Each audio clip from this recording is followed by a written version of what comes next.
All right, so it's been like a week since the Toronto Raptors defeated the Golden State Warriors in 6 games to win the NBA championship, and I've been trying to keep a close eye on a lot of the post game stuff, a lot of the interviews, um, and a lot of things leading up to the parade, a lot of things leading up to the draft coming up this Thursday. Because I just wanted to keep a close eye on some things. But there's one thing in particular that kind of caught my eye is the running theme that seems to be permeating throughout the Toronto Raptors organization. Uh, Although they're saying that they'll be supportive of Kawhi's decision to leave or stay, it just seems like a lot of the narrative seems to be that they're pushing them out of the door. Now that they won their championship, now that they completed their goal, now they want him gone, and I could see that being valid for one reason and one reason only, is that there's only one thing that could have made this championship win better than what it is now, and that's if they could have won it with DeMar DeRozan.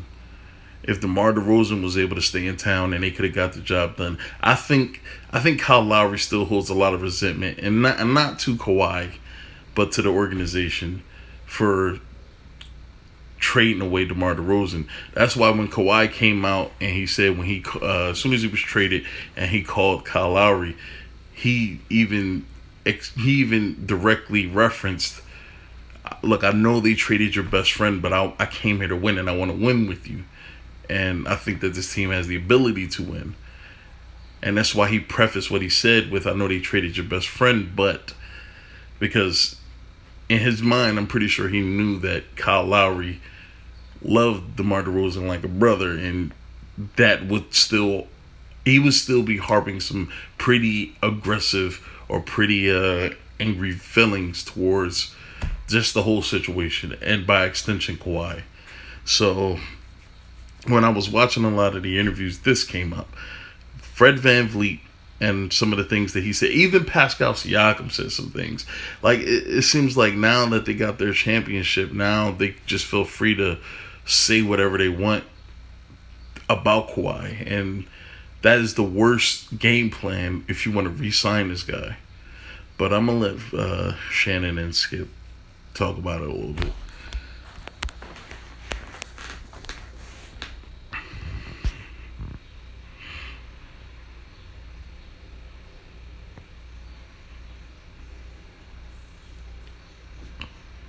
Sorry, this is taking forever.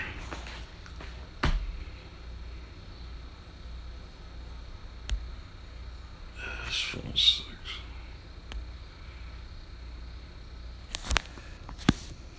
Just skip ahead a little bit. Excuse me, sir. Only pay for what you need with Liberty Mutual. Thanks. The world's greatest toy doesn't exist yet. And he chuckled because everybody else started chuckling, but when he said it, Shannon, what do you think about Van Vliet's comments? Do you like him? Skip, I agree with everything you just said. There's nothing more he can do. The year went better. I don't care what Kawhi Leonard said about coming in there when it was reported that he called Kyle Lowry and said, "I know you're disappointed that they traded your best friend, but I'm gonna come in there and let's work and let's do this." That was an oath that Kawhi Leonard made Kyle Lowry. Is that, look, if you don't feel some type of way about the situation and you don't let it ruin what we could do together, we will have a great chance to win the title. And he delivered on that. And now that that promise has been delivered and they finally won. Now, I guess they just don't want him there anymore. Like, it is what it is. We got what we wanted out of this whole situation. Now, but that's the energy that I'm getting from this.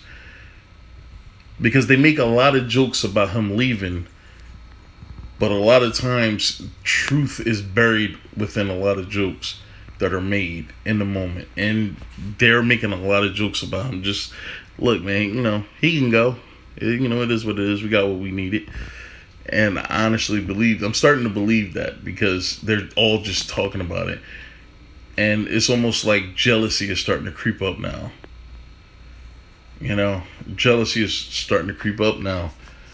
Just let's get back to it again. Year went better than they had possibly hoped for. They came up with a plan of how they were going to work with Kawhi, how they were going to treat his injury, the quad injury. He wasn't going to play back-to-back. Skip, they've given him, as Van Fleet mentioned in that soundbite, they've done everything they can do. Kawhi Leonard probably, when they go on the road, he probably has the presidential suite. Whomever he wants to travel on the team plane, be it Uncle Dennis, Aunt Susan, Cousin Mary, they're probably on the plane. They've done everything. Because Kawhi Leonard is the best player on their team. He is on a 1-year deal and he can leave after the season. Now that the season is over, that is the next order of business. Can we get this guy to come back? And that's what all of that was for, is to get him to come back, man. Like, do they not understand this? This is how it works. This is how it works. Kawhi is the top dog. He's top of the food chain. That means he gets to eat first, and then everybody else can get the scraps. It sounds fucked up, but that's just the way it is, man. And they can't be too upset about it because he came in 1 year and helped them do what they couldn't do over the course of the last 2 or 3 seasons, man. Come on. His teammates have been more than accommodating. Even when they were wide open and Kawhi didn't pass him the ball, they was like, that's a great shot, Kawhi. They've been over backwards for him. Because it's usually a good shot. Kawhi rarely takes bad shots. This dude could score 25 to 35 points on 15 to 20 shots. He's that efficient. He's a very efficient player. Offensively and defensively, this dude is extremely efficient. So why would they have a problem with the shots he take? Kawhi Leonard, over the course of the season, has probably taken more great shots. I'm talking great shots as far as the situation, the level of defense that's in your face, and the impact that the shot had on the team winning the game. He's probably had far more great shots than anybody else on his team combined. Like, I mean, this dude is extremely efficient, man. He doesn't need 30 or 40 shots a fucking game. He doesn't need any of that. I mean, this dude could get you 25 on about 15 to 20 shots easy and then shut down the other team's best player. There's nothing else they can do. As he mentioned, Kawhi's earned the right by bringing this team a title, by being a free agent. He's played out his contract. He's earned the right to do what he's going to do. No, Kawhi earned the right to do whatever he wanted to do when he left San Antonio. Kawhi earned the right to do whatever he wanted to do when he was able to reject the mind control that Greg Popovich has over the San Antonio organization. He didn't let that shit become his feet, and he decided to move from that. Especially when they tried to throw him under the bus like he was some kind of fucking leper or some shit like that. Now you want to treat him like he doesn't belong there anymore. I have no problem with what Kawhi did. Kawhi earned the right. At that point, Kawhi earned the right to do whatever the fuck he wanted to do, even if it didn't work out. But luckily for Kawhi, it worked out for him. Not only was he able to win, he was able to win the year they traded him. Proving that maybe it's not Kawhi, maybe it's San Antonio. Skip, but I do believe this. Excuse me. Winning that title makes it a lot harder. Also, what makes it harder? Turning down 5 years, 191, as opposed to going on the open market getting 4 years for 140. I'm not saying Kawhi Leonard doesn't give a shit about money. I'm not saying that he's not concerned with securing his future financially. I'm not saying that. I'm not saying anything like that. But Kawhi, I'm pretty sure Kawhi Leonard puts more stock into the comfortability of his life than the comfortability of his wallet when he takes his wallet out to pay for shit. And sure, $80 million is a lot of money to somebody that doesn't have it. But I'm pretty sure he's not going to let that handcuff him to a team if he doesn't want to be there. Now, later on in this video, we're going to get to what some of his teammates started saying about him after this win. But if I'm Kawhi Leonard, put more stock in your comfortability than your concern for other people's comfortability. Because that's why, look, when you have a family, you do what's best for your family, for your kids, for your wife, whoever. But the person that needs to be focused on the most is yourself. It's like when an airplane goes down, they advise everyone to take care of yourself first and then you attend to your family. Because if you're not comfortable, how the fuck are you going to be able to take care of anybody? So Kawhi needs to do his best for him, man. Now, So that's about $50 million less. But I do gotta say, man, Kawhi getting that house or whatever, penthouse, whatever, in Toronto is a good sign. But from what I understand now is that it was given to him, so he didn't even buy it. He didn't invest in it. So shit, it could just be a place. He probably likes Toronto. It could just be a place for him to go and vacation during this off season or something. plus the $30 million that he lost from not getting a 215 from San Antonio. So now, Skip, you're looking at a possible $80 million swing. Okay. Given his injury history, I don't know if you can bypass that. So you know what? I'll go somewhere else, sign a 1-year deal, and then I can sign a longer-term deal with more money. I don't know if Kawhi Leonard probably puts more stock in himself than anybody else puts in him, which it should be that way. If Kawhi Leonard feels like his injury isn't that much of an issue, that he can go somewhere else and gamble on himself, being able to make it work, and then potentially maximizing on it, who the fuck is anybody to say that that's the wrong decision for him? Even if you make a decision that seems bad to everybody else, as long as you feel like you made the right choice, that's all that matters. It's funny how these motherfuckers get on TV and they start telling these players, well, this is what you should do with your money, this is what you should do for your money, and all this other shit. No. Look, Kawhi Leonard is doing what's best for him. Now, this may seem a little hypocritical, but it's not. Because when I came out and I said what I said about Jalen Ramsey, that wasn't me telling him what to do with his money or how to go about getting his money. It was me telling him, stop talking about your money. Because it's not just you that affects, it's the team. Like, bro, you shouldn't be on Instagram Live talking about, I'm gonna ask for it. Like, I think that's where Isaiah Thomas fucked up when he was in Boston. He was like, look, man, when my contract is up, they're gonna have to back up the Brinks truck because I'm gonna need that big ass contract. And then what the fuck happened? What happened? He had that hip injury. They shipped his ass out for Kyrie Irving because he kept talking about that shit instead of just keeping it to himself, keeping it behind closed doors, and then talking about it to the team once the season was over.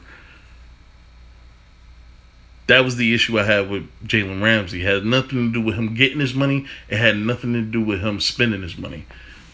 My issue was he was running his mouth about that shit too much, and it was potentially going to get him kicked out of town. Because I got a comment from somebody saying that, he's being confident. Who am I to tell him, or who am I to say that, he shouldn't be saying what he's saying? Because, man, this is the problem with these young black athletes, man. They get so caught up in themselves that they forget that their actions affect other people and not just themselves. That's the problem with a lot of people, man. They forget that their actions affect a lot more people than they realize. And one person calls it confident, I call it cocky, arrogant, unnecessary. You don't need to be that open about it. And that's Jalen Ramsey's problem. But see, that's not a problem you see in Kawhi Leonard. Kawhi is very reserved. This is why people call him boring. He's very reserved. He's a man that's about his business and his business only. He doesn't talk too much. You don't see him being buddy-buddy with every fucking body. He keeps it within himself. And especially nowadays, a lot of times that's the best medicine. It cures a lot of shit. Kawhi is going to be willing to roll the dice given his injury history. I think there's a better chance. I think there's a 60-40 chance he stays in Toronto because they can keep this thing together at least for one more year.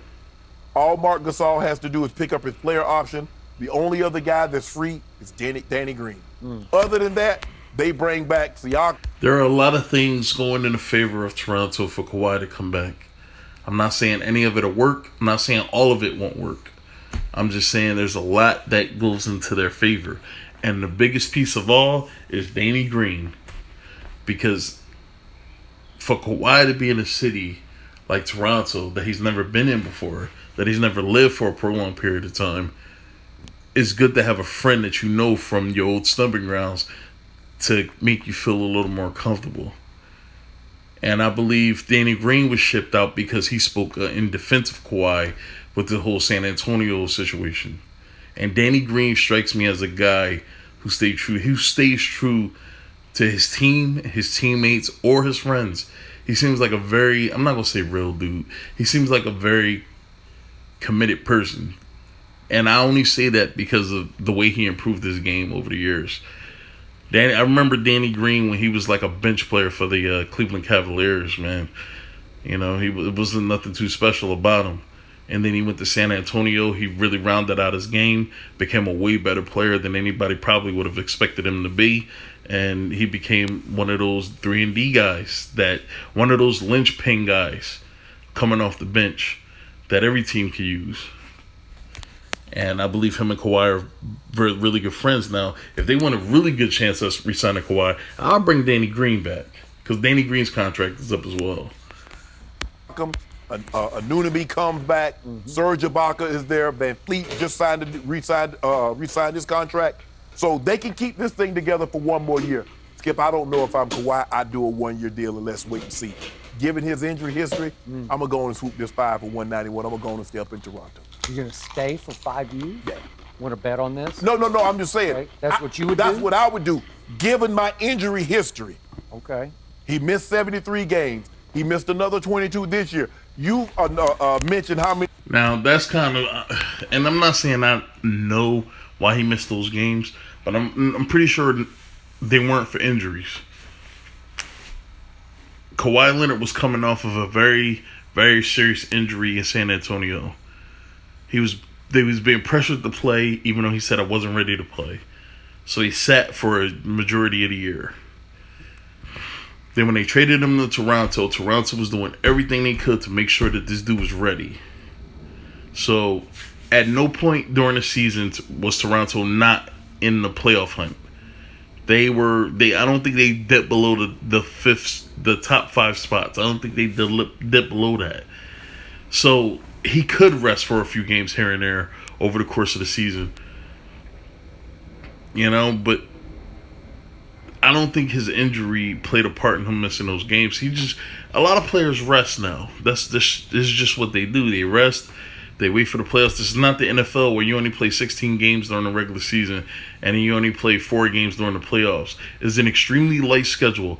It's an extremely physical sport, but it's an extremely light schedule. So you're not like the major leagues where you're playing 162 games, or the NBA and the hockey where you're playing 82 games. It's not like that. You're only playing 16 games. So a lot of times players need rest going into the playoffs because then you got to play another 20 games or 16 games. If you're lucky, you get up to 16. But, you know, you need rest. You know, at that point of the season, you're tired, you're hurting. How many players did we hear say, oh, man, I'm tired, or I'm hurt, or, my body's banged up or some shit? Like Damian Lillard, I thought Portland had probably one of the most impressive playoff runs this year. For me. And I think it was derailed because Damian Lillard's body couldn't handle the punishment it was taken because they never made it that far before. So. Anytime, 5 games here, 8 games there, 10 games. That's a lot of games, Skip. You make many good points. In fact, you make about 80 million good points across the table. I believe number 2 will stiff the Raptors just the way he stiffed the Spurs. It's not stiffing. Yeah, it is. It's stiffing. He just needed some place to land for a year, and it all fell into place. It was all meant to be. Embiid got sick, and he got hurt. And then... The only series where I can say Toronto had an unfair advantage, and I won't even say unfair because sometimes shit happens, but where it just wasn't a real test was the Golden State series where they just had injuries that just completely derailed their run. And it's fine because sometimes teams have injuries, but this whole Joel Embiid thing, I already made shitload of videos about it. Joel Embiid is just a fucking excuse maker. I mean, he wasn't talking about I'm sick when he was on the court dancing and shit, doing all those awkward ass, stiff ass dance moves on the court, doing every fucking celebration possible that he's ever seen in his life. He wasn't talking about being sick then. So I don't want to hear sick a game later when you play bad. Or another, you talk about being sick again another 2 games later where you play bad again. I don't want to hear about it. I'm pretty sure nobody wants to hear about it. I'm pretty damn sure Philly fans don't want to hear about that shit either. Clay got hurt, and then Kevin Durant got really hurt, and that was the end of that deal. And and I know, if Klay Thompson had not gone down in Game 6, we would have had a Game 7, and we'd be sitting here today talking. I'm not going to say we would have had a Game 7, but Klay Thompson was big time in the Game 6 before he got hurt. And if the Golden State Warriors were going to win that game, it would have been because of Klay Thompson's effectiveness on the court. But he went out, and it is what it is. Things happen. Golden State had a chance to win the game late in the game. Although I thought they should have went for 2, man. You were just down by 2. You could have extended the game a little longer. Give yourself a chance to get back in there to win it. But they wanted to go for the win. Steph took the shot, missed. Nobody rebounded, and it was over. It is what it is, man. Talking about the new NBA champions. No, it's the old NBA champions. No. It'd be the Golden State Warriors. And there's only 2 men in the NBA that can make Skip Bayless want to root for the Golden State Warriors. Kawhi Leonard, LeBron James. Let that happen. Why would it let that happen now? At home? No. Boy, he stunk it up and disappeared at home a whole bunch. Played much better on the... Kawhi Leonard has had one of the most impressive playoff runs I've seen in recent memory. I can't think of any one single player that's had a more impressive run in the past few years than Kawhi Leonard. This dude was phenomenal, man. Shit. He opened my eyes up to new things that this dude is able to do that I didn't even expect from him. Especially his scoring. I didn't think that he was a fucking scoring 30, 40 points almost on a regular. I didn't think that he was capable of doing something like that. But, again, he showed me something new. The road. So, I cannot tell you how impressed I was by what I listened to this whole soundbite. Fred VanVleet has become the unsung leader of this team. He was the closer for this team. Hubie Brown made a case that he should have been the finals MVP for this team. Bullshit. And this is the problem with Skip, man. He lets his emotions take over too much, and he doesn't give a fuck if he's right. He doesn't care if he's wrong. He just says what he says and leaves it up for other people to be pissed off about it. But that's not what I'm going to do. Look, man, Kawhi Leonard is the rightful MVP, man. If it wasn't for him, this team wouldn't even be in the NBA Finals in the first place. Fred VanVleet doesn't have that much of an impact on the team. Look, man, of course, yeah, he's defended Steph, and he pretty much had a great series against Steph Curry. But Curry was the only man out there that you were worried about. Nobody else was out there that you were concerned with than Steph Curry. And when Klay was out there, he was hobbled, man. So he wasn't too concerned with him. That's probably why he was able to get off as much as he was. The man you were focused on is Steph. Steph had 47 points in Game 2, Game 3? Phenomenal performance. I believe they still lost, but phenomenal performance. That's who you're concerned with. That's who you're worried about. They might have won that game. I'm not sure, but whatever. Look, that's who you're concerned with. So, look, I don't know, man. Look, VanVleet is a good player, and I think that if he continues to improve, he may have a chance to start in this league at some point. A lot of these really good NBA players that at the point guard position that have a really slow start to their career, they usually start to pick it up by the time they're 27 to 30, and that's when they start becoming starters. Like Chauncey Billups, I mean, when he won his championship in, Detroit, I mean, he was pretty much on the. He was pretty much a seasoned vet, so he wasn't like new to the league or anything like that. But look, I'm end it here, but I'm just gonna bring up a couple of points that that were made in this video. Pascal Siakam apparently was jealous that Kawhi Leonard was offered a penthouse because he was under the impression that, shit, look, I'm just as good as Kawhi. Why don't I have a penthouse? Y'all should be offering me a penthouse too. Like, And then this whole thing with Fred VanVleet and the whole interview with Kawhi and Kyle Lowry, it seemed like now that this dude helped them win a title, now it seems like they want him to fuck out of town. And that's why I started thinking about, maybe it's because of DeMar DeRozan. Maybe it's because, Kawhi is the reason why DeMar isn't there anymore. And the reason why we won a title, but we're incomplete because we don't have, one of our guys on this team anymore. And that could be something that's, like, seriously, that could be something that's permeating throughout the locker room.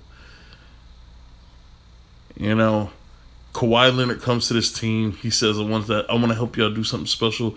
I want a chance to, help this team win. They win, and now they're just running off at the mouth, man. If you plan on keeping this dude, that's the worst way to do it. And if I'm the Toronto Raptors front office, man, I'm looking into this. Because this could mess up your chances of bringing Kawhi back. If I'm Kawhi, I wouldn't want to come back to a locker room that doesn't want me here. And like I said, they're saying a lot of this in jokes, but a lot of truth is in a lot of jokes, especially when you're saying them in the moment. But that's it. I'm done. I've tried to do this video a few times, and it just hasn't worked out. I finally was able to do it now, and I'm tired of doing the fucking video, honestly. All right.